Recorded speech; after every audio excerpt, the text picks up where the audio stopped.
सिंध जे आहिरी ऐं पोरियत अॻवान शहीद मोहम्मद फाज़िल राहू जे 39 वरसी जे मौक़े ते संदसि अबाणे ॻोठ राहूकी में जलसो आम मुनक़िद कयो वियो, जंहिं में शहीद फाज़िल राहू जे पुट यूनिवर्सिटीज़ ऐं बोर्ड्स जे सूबाई वज़ीर मोहम्मद इस्माइल राहू, संदसि भाउ मोहम्मद असलम राहू, ख़ानदान जे फ़र्दनि खां अलावा पाकिस्तान पीपुल्स पार्टी जे सूबाई क़यादत समेत वॾे अंग में सियासी समाजी अॻवाननि शहीद फाज़िल राहू जे चाहींदड़नि क़ौम परस्त कारकुननि शिरकत कई। इन मौक़े ते ख़िताब कंदे पाकिस्तान पीपुल्स पार्टी सिंध जे सदर Nisar Ahmed Khoro, MNA Sardar Haji Rasool Bakhsh Chandio, MPA Haji Taj Mohammad Malha, Peoples Party जे general secretary doctor Sajjad Chandio ऐं ॿियनि अॻवाननि शहीद फाज़िल राहू जे निज सियासी अवाम जे हक़नि लाइ जदोजहद, अवामी ख़िदमतनि ऐं जमहूरियत लाइ ॾिनल क़ुर्बानियुनि खे भरपूर ख़िराज अक़ीदत पेश कयो। हिननि पंहिंजे ख़िताब में शहीद फाज़िल राहू जे हारियुनि मज़दूरनि जे हक़नि लाइ बिना कंहिं लालच जे जदोजहद ते रोशनी विधी, संदन निज अवामी मसइलनि ते कयल जदोजहद ऐं हुनजी कामयाबी ते रोशनी विधी। हुननि चयो त शहीद फाज़िल राहू जी जदोजहद अॼु बि अवाम लाइ मशअल राह आहे। हिननि पंहिंजे ख़िताब में इन अज़्म जो इज़हार कयो त शहीद फाज़िल राहू जे मिशन खे जारी रखियो वेंदो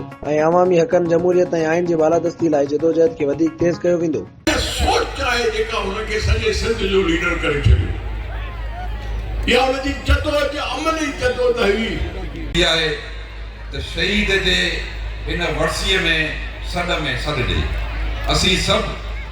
पाकिस्तान पीपुल्स पार्टी बदीन जा दोस्त ऐं शहीद फाज़िल जा उन्हनि सभिनी जो थोराइट जो शुक्रगुज़ार आहियां। ख़ासि तरह निसार अहमद खोड़ो साहब जो